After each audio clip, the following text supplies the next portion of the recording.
happen in that hallway. It doesn't appear to be for now.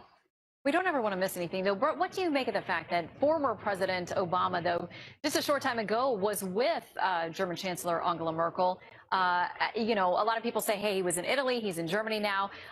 The White House is hoping this is a reset, that for President Trump, it introduces him to the world in a different way. And yet, still that specter of the last president who was so popular in many of these places showing up in Europe as well.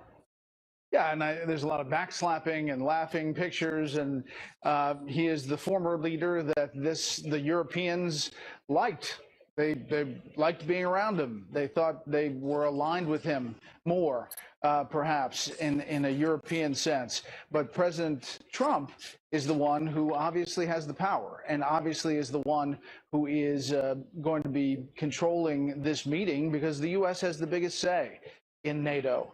I think it's going to be interesting, the interaction between all these leaders. I think you saw the handshake with the new French president, Macron, who was gripping very hard and holding on, you know, kind of showing that he's an alpha leader too, I think. But President Trump is really the man of the moment here in this NATO meeting in Brussels. We're told also Theresa May, the British Prime Minister, who was there also, will deliver a stern message to our president about intelligence leaks in light of Manchester. This president has seen in 4 months plenty of intelligence leaks back here at home, and you know how he receives that message will be interesting. You almost get a sense, you know, welcome to my world.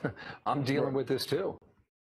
Yeah, I think they'll be pointed towards the administration, at least what is being forecast by the Prime Minister Theresa May, that she's concerned about the intelligence sharing. And you saw the Israelis, what they said publicly and then what they said privately about intelligence sharing. So I think that's going to be a big issue. The other issue here, Bill, is that this president has managed to move the ball in these countries more than any other president previously. This is not a new issue.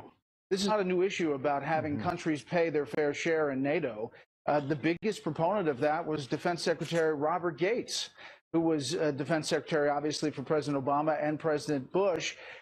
All of those administrations tried to do it, saying you can't have paper armies, saying you have to come to the table with the funding you promised.